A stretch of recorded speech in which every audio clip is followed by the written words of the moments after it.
Vážení diváci a posluchači, nastává období Vánoc a období Vánoc znamená i takové trošku zíhnutí, uklidnění a často i sledování vánočních příběhů, vánočních filmů, vánočních pohádek a podobně. Do tohoto klidu a míru vánočního nám trochu vstoupil nedávný rozruch, který ještě dneska pokračuje a bude ještě i pár dnů dále pokračovat a který se týká toho, čemu říkáme youtubeři, influenceři, ale také právo.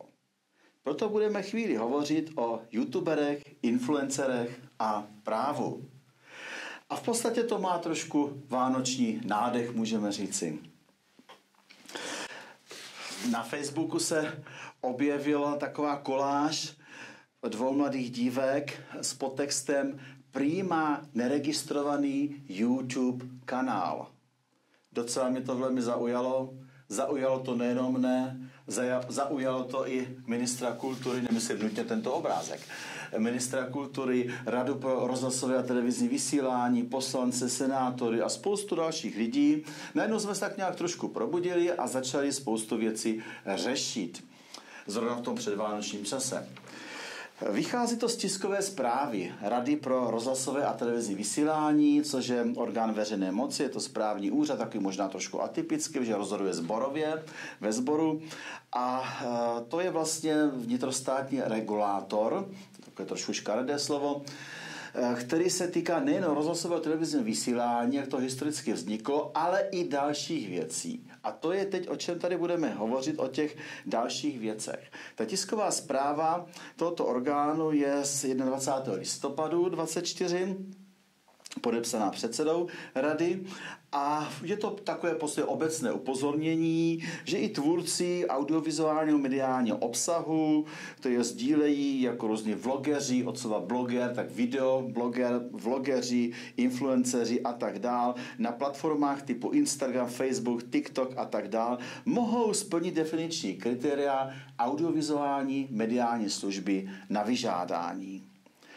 A tím pádem je s tím spojená povinnost zápisu nebo ohlášení do seznamu těchto poskytovatelů a vztahuje se na něch speciální zákon. Tato tisková zpráva, ač je v obecné rovině máme v podstatě asi všichni pravdu, vzbudila určitý ohlas a poměrně široký v té státní a politické scéně. Pokusme se na to podívat právně. Já bych ten ohlas viděl tak asi 10 nebo ubral několik nul, možná i desetinných čárek. Je to věc, která je z větší části přízemnější a i ta tisková zpráva není úplně přesná, bytě v obecné rovině. O co se tedy vlastně jedná? No v podstatě celá ta oblast mediální nebo hromadných sdělovacích prostředků má celou řadu různých předpisů, z níž naprostá většina vyplývá z práva Evropské unie. A tady jsem si udělal takový seznam a došel jsem asi ke 12 zákonům nebo evropským nařízením, včetně samozřejmě té audiovizuální části kinematografické, o které teď tady nebudeme hovořit, včetně třeba i živnostenského zákona, který se můžeme nějak dotknout v rámci volných živností. Ale máme taky občanský zákoník, který upravuje smlouvu o poskytování digitálních služeb, samozřejmě autorský zákon, užití díla poskytovatelem služeb pro sdílení obsahu online, to je poměrně taková novinka nebo zánovní věc.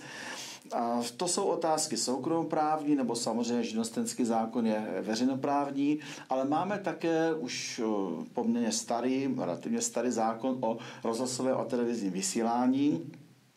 Máme nařízení EU o digitálních službách a máme potom 2 zákony, o které se tady vlastně jedná, respektive o jeden z nich, a je to zákon o audiovizuálních mediálních službách na vyžádání, tomu se říká také VODčka, Video on Demand, a vedle něho je taková odnož trošku zákon o službách platform pro sdílení videonahrávek.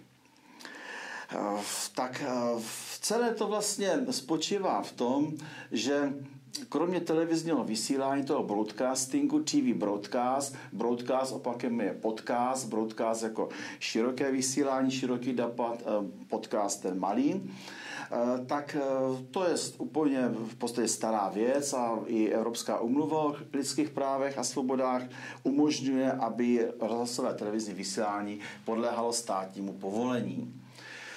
U nás to do jisté míry je, hovoří se tam o licenci a ve smyslu nikoli v licence, třeba ve smyslu autorského zákona, ale státního povolení a potom tam máme nějaké registrace, evidence a tak dále a máme ten státní, vnitrostátní regulační orgán pro tyto věci.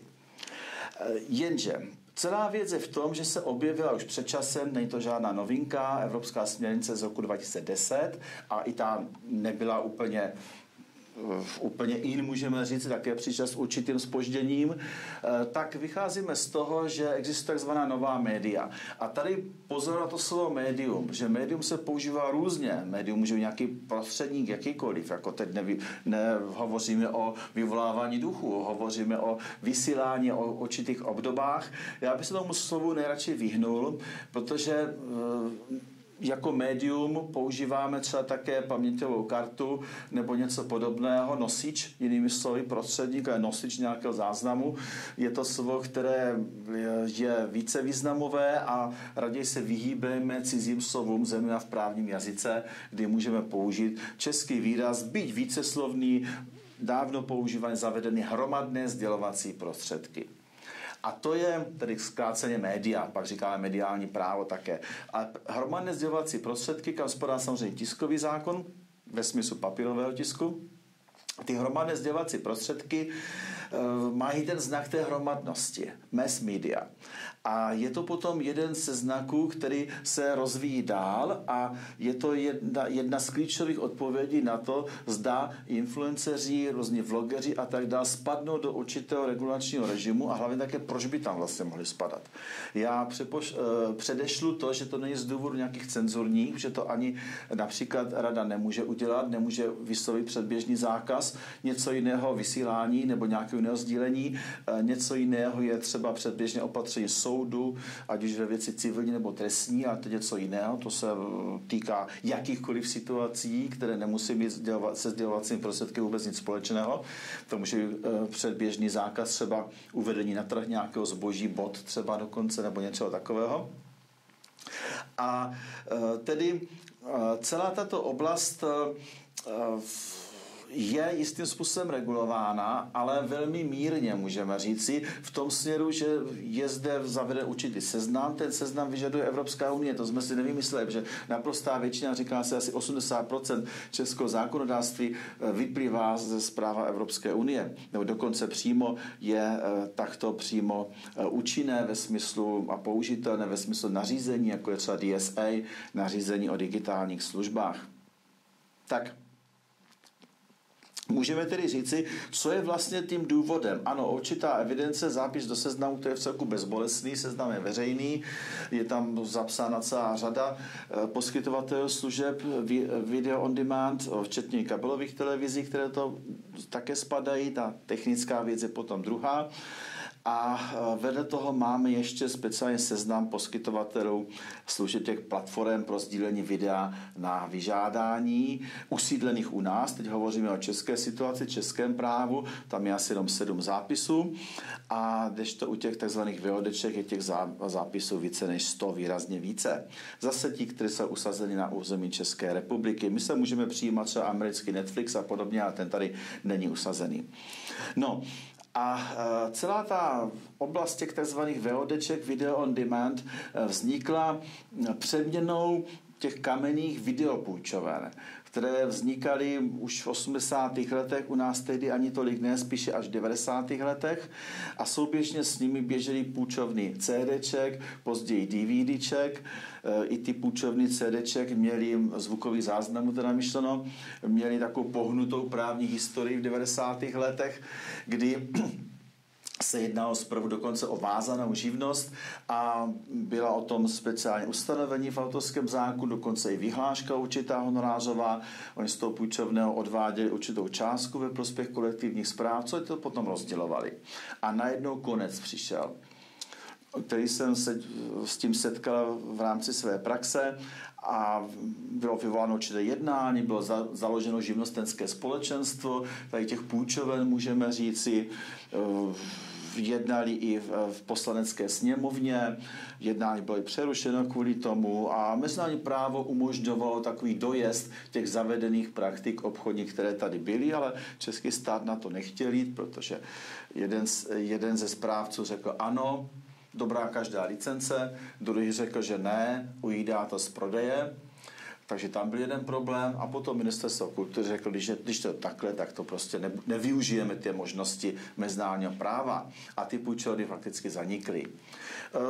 Tím pádem také to vyvolalo určitý sociální dopad, protože byly třeba uvěrovány z hlediska nákupu zboží a podobně. Můžeme si říci, že to třeba nejsou velké částky, ale jak se to veme, protože tehdy ta CDčka zahraničí atraktivně stála třeba 600 korun, což i dneska není málo, natož třeba v roce 93. Tak,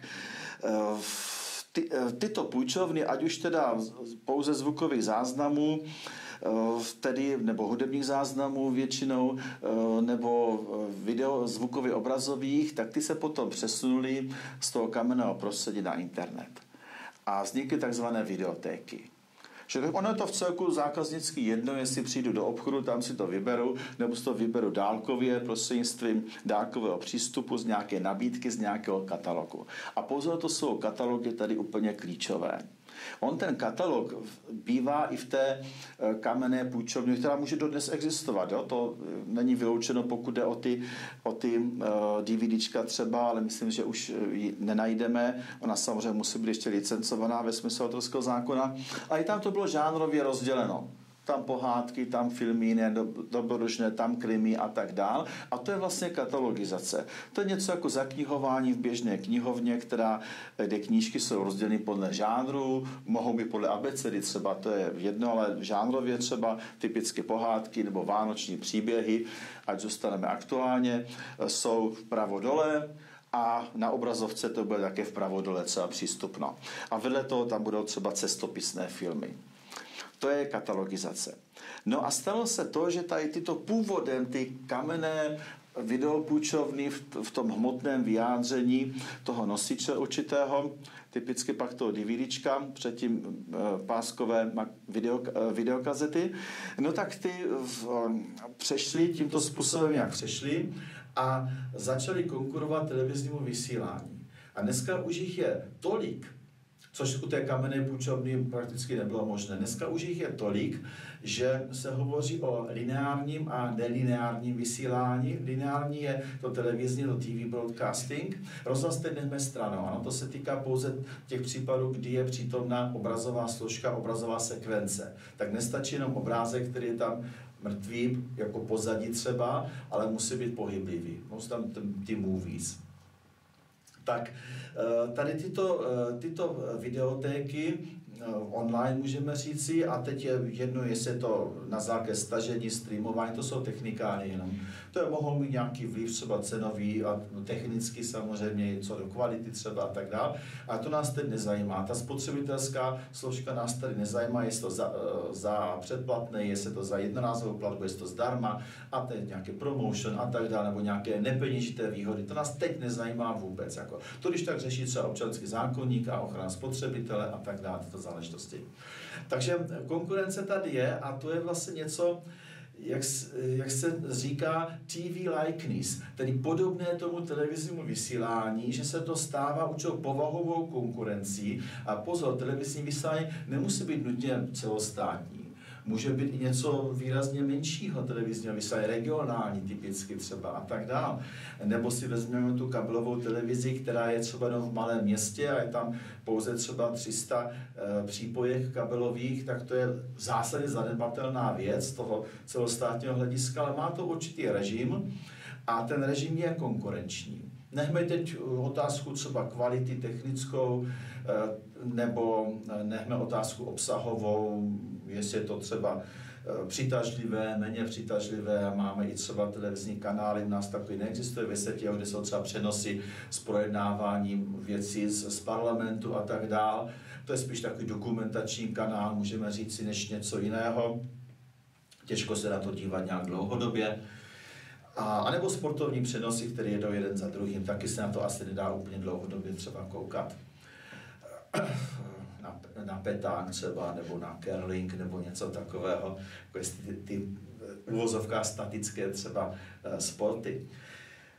Ale to TV likeness je tady klíčový pojem, je to nějaké připodobnění tomu televiznímu vysílání a tím pádem se to dostává do určitého regulačního režimu, který je trošku podobný tomu regulování toho televizního vysílání jako takového. My si také řekneme, proč se to vůbec reguluje. A už jsem to tady trošku načrtl, není to otázka cenzurní v tom smyslu zvážení vhodnosti určitého obsahu.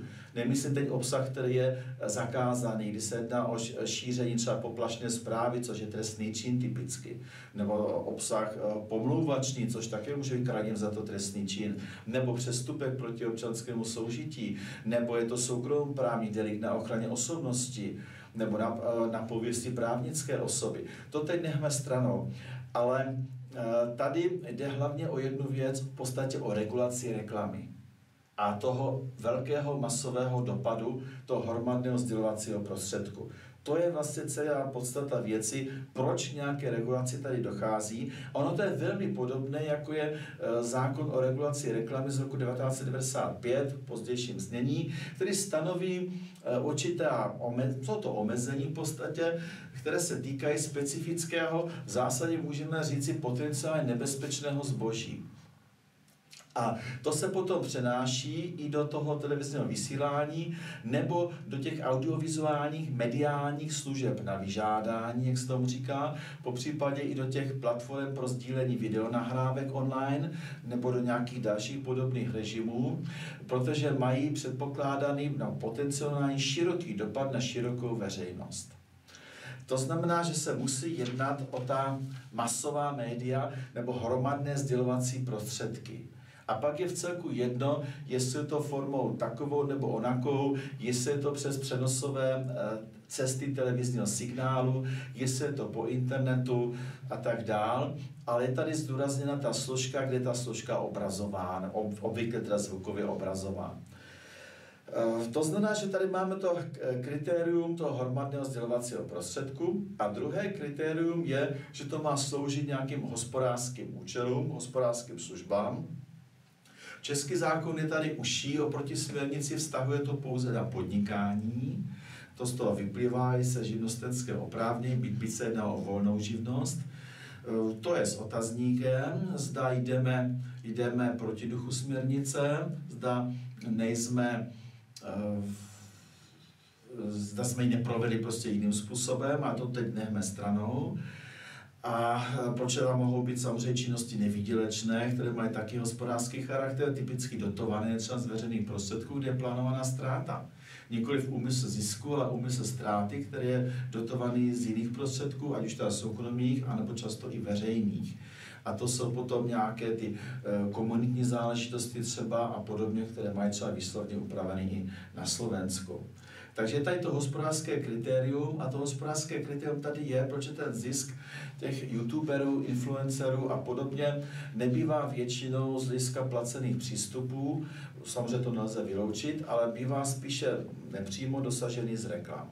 Že oni potom uzavřou třeba se společností Google, která má i českou dceřinou společnost u nás, která provozuje třeba YouTube, je tam potom uzavřena smlouva, říká se partnerská smlouva, a v podstatě to prostě smlouva hospodářského významu o dělbě zisku nebo výnosu, můžeme říci. Čím je ten obsah sledovanější, ale pozor, co teda sledovanost? Je počet odběratelů a počet zhlédnutí nějakého videa se může velmi lišit a často se velmi liší vám, že počet odběratelů bývá většinou může být vyšší. Někdo si odklikne odběr a pak se podívá jednou, dvakrát a na další se nedívá, že? Nebo někdo zhlédne jenom něco, aniž si zařídí odběr velmi jednoduchým způsobem, že tam zaujalo něco, nějaký konkrétní obsah, který už je tam třeba neopakovatelný a už se tam v jiných případech neobjevuje. Takže, ale to jsou prostě určité metriky, můžeme říct, které se mohou tak nebo onak použít nějakým rozumným, zdravým rozumem, co je teda tady určující. No a nepochybně tady musí být ten znak té hromadnosti. Abychom vůbec mohli hovořit o hromadných sdělovacích prostředcích, o audiovizuálních mediálních službách, tedy hromadně sdělovaných službách. Což třeba u běžného podcastu až tak někdy nebývá, ale nejde ani tak o ten žánr nebo ten formát, ale spíše jde tedy o ten celkový dopad a o další znak, který je tady klíčový, a to je katalogizace, tedy ta videotéka. Zase se vraťme o nějakou dobu zpět, že přijdeme do té půjčovny videokazet na přelomu 80. 90. let a tam jdeme po kriminálce, tam po pohádkách, po vánočních příbězích, ty jsou vpravo, dole nebo nahoře, nebo něco takového. A to je vlastně katalogizace, která tam byla fyzicky udělána. Tak ono je to jedno, jestli to v elektronické podobě, nebo je to v té podobě skutečně kamenné, jak se říká. To je opravdu jedno v podstatě.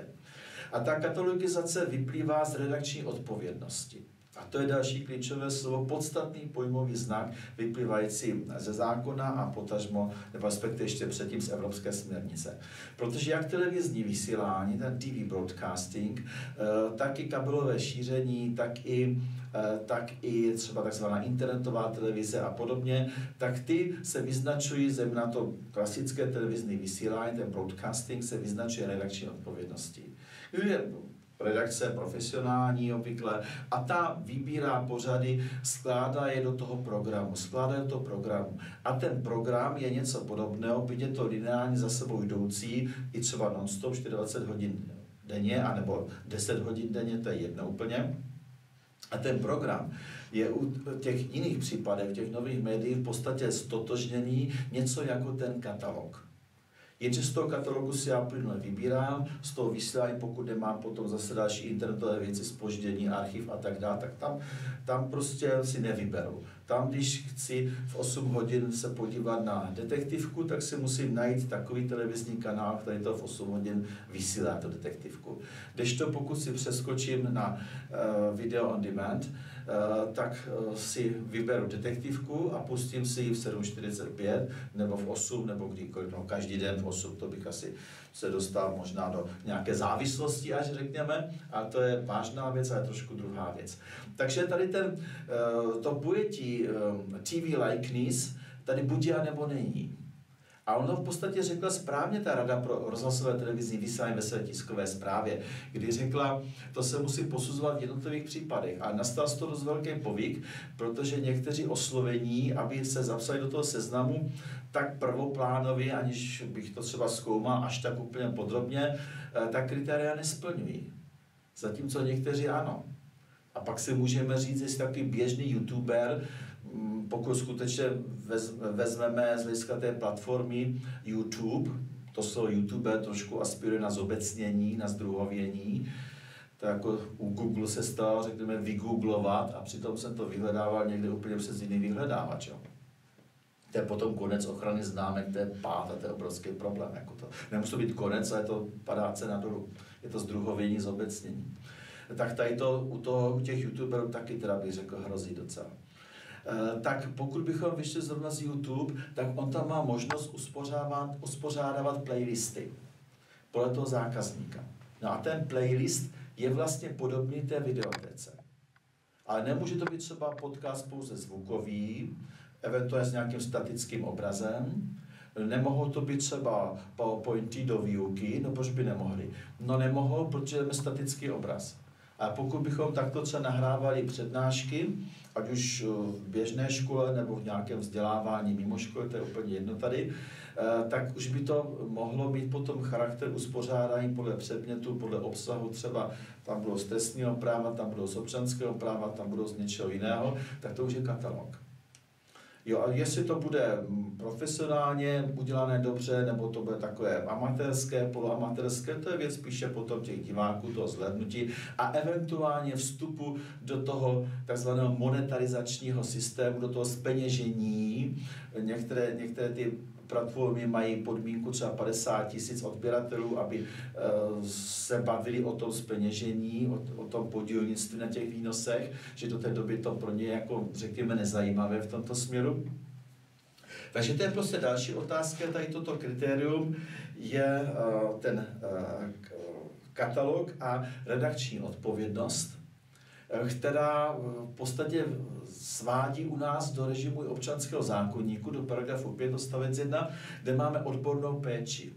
Tedy ta odborná péče, odbornická odpovědnost znamená znalost a pečlivost v tom výběru a pečlivost zařazení. Ano, může se stát nějaká chyba, tak jako knihu v tematické knihovně špatně zařadím nebo omylem někam zařadím. To může u toho filmu také stát. A to jsou chyby potom. Je to prostě nepečlivé. By to chyba třeba odstranitelná. Tak znalost a pečlivost, to jsou znaky odbornosti, které tady patří do této sféry jako kdekoliv jinde, ať se jedná o cokoliv. A nemusí to nutně být nějaká vzdělanost ve smyslu třeba vysokoškolského dokonce a tak dále. To tady nehraje žádnou roli. Není tady předepsána nějaká zákonem vyžadovaná veřejnoprávním nějakým předpisem kvalifikace nebo něco takového. To je prostě faktická znalost a pečlivost toho tematického rozstřídění. Mohou tam být nějaké novinky, může tam být něco dalšího, aktuálního, že takové různé ty katalogy běžně existují. Když se podíváme tady třeba, nemusíme ani tak přesně jmenovat, ale toto jsou běžné fotografie běžných záběrů, a které skutečně připomínají tu klasickou hmotnou videopůjčovnu, jakou si my pamětníci ještě pamatujeme. No, takže jiným slovem, může se stát, že by ten youtuber, který je nastaven trošku jinak, toto splnil, no nelze to vyloučit. A to je celý ten problém těchto věcí. Samozřejmě můžeme říct, ale ho přece nemůžeme obsahově srovnávat tady s těmi obrovskými katalogy pohádek, vánočních příběhů, cestopisů, dobrodružných filmů a nevím všeho možného, historických filmů, a to jsou prostě desítky typicky žánrového rozdělení. Ale může to být třeba podle herců, podle obsazení těch herců, filmy s tím a tím hercem, že to mohou být žánrově rozrůzněné. To je prostě ten výběr, ta katalogizace, něco podobného, co dělá redakce televizního vysílání. Tady toto. Jestliže tam někdo, nějaký influencer, dává svá vlastní videa, mohou být taková trošku amatérská, to znovu říkám, nehraje roli, ta míra té profesionality, to je úplně jiná otázka, kde bude něco ve smyslu jakoby selfieček, byť to bude ta obrazové, pohyblivé teda, tak ve smyslu jako latečko ke snídani, latečko k obědu a večeří, já nevím co, na záběr z večírku, a takhle se to bude opakovat s nějakou drobnou obměnou jako pád třeba na ledu na zamrzlém chodníku. No můžeme si o tom říci, že to je takové plítké, řekněme, a asi budeme mít pravdu, že to většinou po umělecké a technické stránce nebude nic moc, asi taky budeme mít pravdu, asi říkám, ale pokud by to někdo takhle zakatalogizoval ve smyslu, teď to řeknu možná trošku tak velmi zjednodušeně, mé snídaně, mé obědy, má setkání s přáteli, mé večírky, má afterparties a podobně, no tak by se to asi do toho katalogu dostalo. Bude tam ta redakční odpovědnost. Takže ta Rada pro rozhlasové televizní vysílání v podstatě má pravdu, když říká pozor, může to být. Ovšem oni tady také hovoří o Instagramu a Facebooku, kde si myslím, že to nejde takhle udělat. Že tam prostě z toho ten katalog neudělám. To nemá technické nastavení, a které já si nemohu udělat, to je, co mi nabídne ten poskytovatel, jaké technické možnosti, jako nabídnou na YouTube, zmiňuji taky TikTok, neznám přesně ten TikTok, tak ten YouTube umožňuje takzvané ty playlisty. No playlist jsme vždycky překládali jako seznam skladeb. Ale on to nemusí jenom seznam skladeb, jak se to používá třeba v rozhlasovém vysílání, zejména pro honorázové účely potom, licenční smlouvy uzavřené s těmi kolektivními správci. Takže běžně se používá to z mezinárodního slovo playlist. Tady pod tím playlistem mohou být prostě videa z dovolené. Že pokud tam udělám video z dovolené pod kategorii Řecko, pak dám kategorii Chorvatsko, tam budou 3 videa, tam bude 10, pak dám kategorii Vysoké Tatry třeba a Praha noční. No tak s tím pádem už to udělám tu videotéku. Ale otázka je dobře, ale jaká bude teda ta sledovanost tady tohoto? Když si to udělám takhle ze svých soukromých dovolenkových videí, kde bude nejzábavnější video, jak jsem spadl z kola a my 3 kamarádi se tomu neustále smějí a stále se to pouštějí dokola, tak asi nějaký virál se z toho nestane. Ale hlavně ta sledovanost bude, pokud se nebudu snažit nějak propagovat, prosadit a tak dále, bude v podstatě malá, daná na nějaký okruh známých nebo náhodných sledovatelů, možná studentů nebo někoho dalšího, který se o to bylo smát taky, jak jsem spadl z toho kola nebo do vody, jak mě ujela noha. A v celku nic. Stanu se hromadným sdělovacím prostředkem? Já bych řekl, že ne. A asi ani k tomu neaspiruji. Že? Tak je otázka, jestli máme věci ze soukromí, jako je nějaké soukromé spadnutí do vody, prostě nutně dávat všemu světu. Že to mohu fakt poslat všem kamarádům, kterým budou trošku škodolibí, ale to je tak asi všechno a asi možná se u toho třeba trochu zasmějí, anebo mi řeknou nějak buď příště opatrnější, nebo něco takového, jako do života nějakou radu třeba dostanu. Což občas dostávám od kamarádu. Jako. No, tak jo, ale nebudu hromadizovat prostředek. Takže z toho vypadnu. No a teď máme to nechávat posuzování až teda na správní řízení se soudním přezkumem. To je otázka. Takhle to vlastně dneska je nastaveno. Ministerstvo kultury má určitý názor na tom, že by se to mělo nějakým způsobem očistit nebo pročistit, můžeme říci. Je pravda, že třeba rakouský předpis tam má řadu výjimek. Nejsem si teď úplně jist, jestli náhodou oni nevybočí ze směrnice, to už je na podrobnější právní rozbor, kde třeba tam některé ty menší dopady výjímají, vzdělávací účely z toho režimu vůbec výjímají a tak dál. Ovšem na druhou stranu máme i vzdělávací programy, vzdělávací kanály televizí. Jestli u nás třeba hodně nebo méně, tak to může nějaké jiné zemi, je to třeba jakási zvyklost taková kulturně vzdělávací, že? To je samotný vzdělávací účel, není, dokonce je směrnici předjímaný. A tady toto.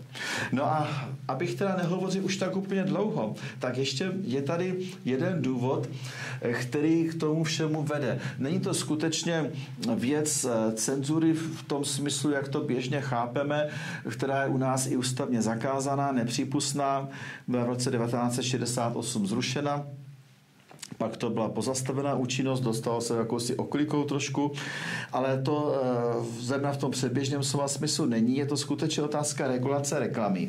A my tady máme totiž jednu věc, nebo jich tady více, taky třeba 8 případů, které vycházejí ze zákona o audiovizuálních mediálních službách na vyžádání, to je v podstatě v celé reklamě, je to všude. Je to například zákaz skryté nebo podprahové reklamy.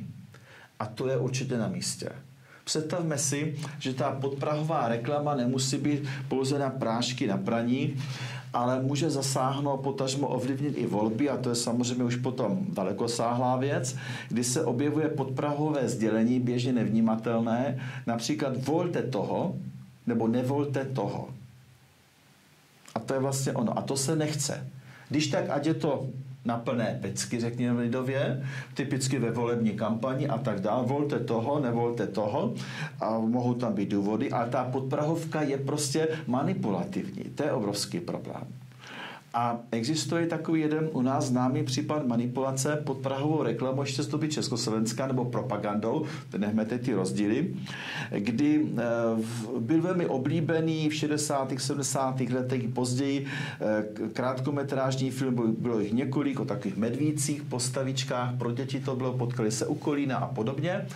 Potom to vyšlo později na DVDčku, protože ty filmy se promítaly pouze v kině a jinak nebyly dostupny. a na tom DVDčku a někdo, nevím teda, kdo na to přišel, prostě buď si to pouštěl pomalu, nebo se mu to někde zaseklo, někde v určitém okénku, by to není okénko toho kinematografického filmu po té digitalizaci, ale to nechme stranou, a tam se to objevilo. A já to teď neřeknu úplně přesně, ale tuším, že tam byla podprahovka Světomír. No naštěstí to je v podstatě pozitivní jako sdělení, můžeme říci. Ale je podprahové. Jo, to znamená, že byla určitá indoktrinace už školních dětí v tom minulém režimu. Byť třeba to zrovna Světomír je pozitivní sdělení, třeba říci, a tak dále, ale byla to podprahovka jak vyšitá, která potom se dostala i do digitální podoby, protože byla vlastně zakomponována do toho kinematografického filmu, do toho pásu filmového. Že? A teď tam mohu takhle samozřejmě dát cokoliv. Naprosto velmi extrémně negativní věci. Že? Které zůstávají, prostě mozek to vezme, byť si to neuvědomujeme, zůstávají v tom podvědomí a mohou potom i třeba z hlediska vole potom ovlivnit někdy to klíčové rozhodnutí. Váhám. Mám 3 podprahovky. Dám to tam nebo tam. Může to mít vliv? Já neříkám, že to nutně má, ale potenciálně to může být jeden z určitých faktorů pro váhajícího voliče třeba. Nebo pro neváhajícího, že utvrdí v tom, že toho nevol. Nebo toho vol. Tak ho o to víc ho utvrdí. A přemluví ještě tu rodinu a půjdeme všichni prostě manifestačně, sborově a tak dále. Trošku přeháním, ale ne moc. Ta podprahová reklama se může týkat úplně čehokoliv. A nemusí být ani reklama v tom užším slova smyslu a podprahová sdělení jakákoliv. Takže tady jsou zakázaná různá také skrytá obchodní sdělení, že musí být nějak rozpoznatelná. Máme tady speciální regulaci léčivých přípravků, že do reklamy nemůžeme dávat nebo nesmíme dávat léčivé přípravky, které jsou dostupné pouze na lékařský předpis u nás. Stává se, my máme u nás, bych řekl, trošku moc předpisů, že v řadě zemí, aspoň co jsem si takhle jako běžný návštěvník všimnul, tak řada přípravků, nebo běžných přípravků docela, které u nás jsou ovšem na předpis, v některých cizích zemích evropských jsou ve volném prodeji. To je otázka se lékové politiky a těch lékových regulátorů, jak to třeba kde udělají, to je druhá věc. Ale léky, které jsou u nás na předpis, tak nesmí být nabízeny v reklamě, protože to je určitý vlastně je to přesvědčovací proces, jak zněla původní definice reklamy z roku 1995 v tom původním znění zákona. Jinými slovy, nemůže to každý koupit, i by mu to bylo vnucováno, protože je to vyžadováno na předpis. Takže to je toto. Potom to je otázka psychomodulačních látek, které taky patří mezi nebezpečné výrobky, co si budeme vykládat, že?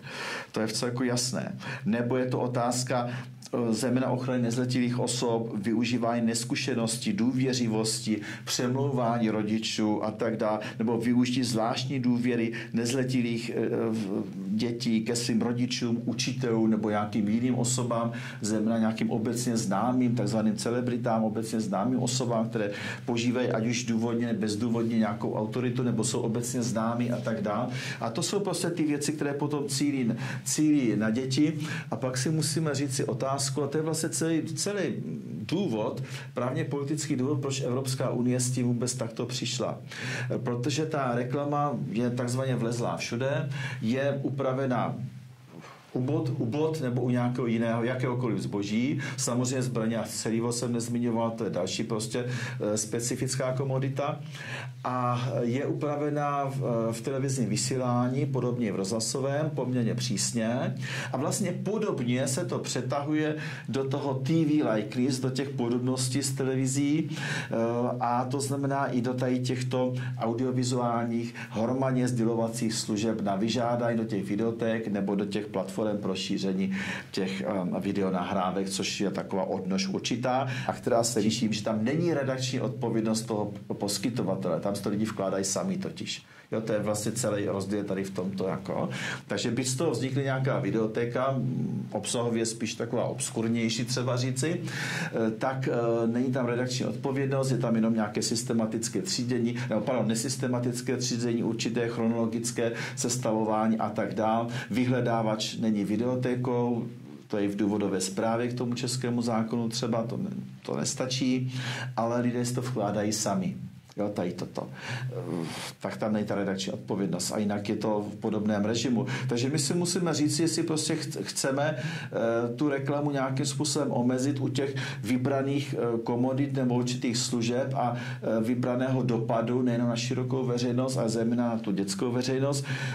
Tady asi se shodneme všichni plus minus, že ano, můžeme říkat, jestli provedení je úplně ideální nebo horší, ale prostě jsou věci i takové jaksi vývojově, které počkají, řekněme, a které mohou negativně ovlivnit vývoj těch dětí, které jsou i z velké části už sám objevují určité závislosti co na internetu a na některých sociálních sítích a je to potom obrovský problém, který se bude násobit a potom se to hradí z veřejných prostředků, které taky nejsou neomezené, že potom třeba léčba závislosti máme adiktology, klinického adiktologa a ti by určitě mohli vyprávět mnohem horší příběhy, než tady teď o kterých my tady hovoříme. Takže to je prostě ten určitý legitimní cíl upravení reklamy na určité výrobky nebo služby v těch případech, kdy je to něco jakoby televizní vysílání.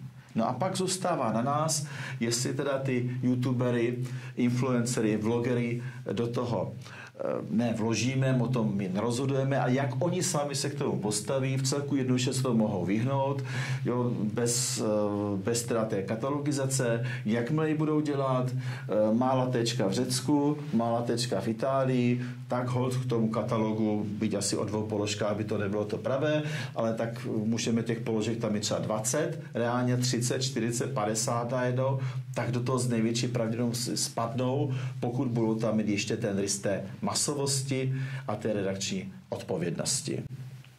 Tak dámy a pánové, o Vánocích se můžeme podívat na nějaký pěkný vánoční příběh. Na viděnou a naslyšenou.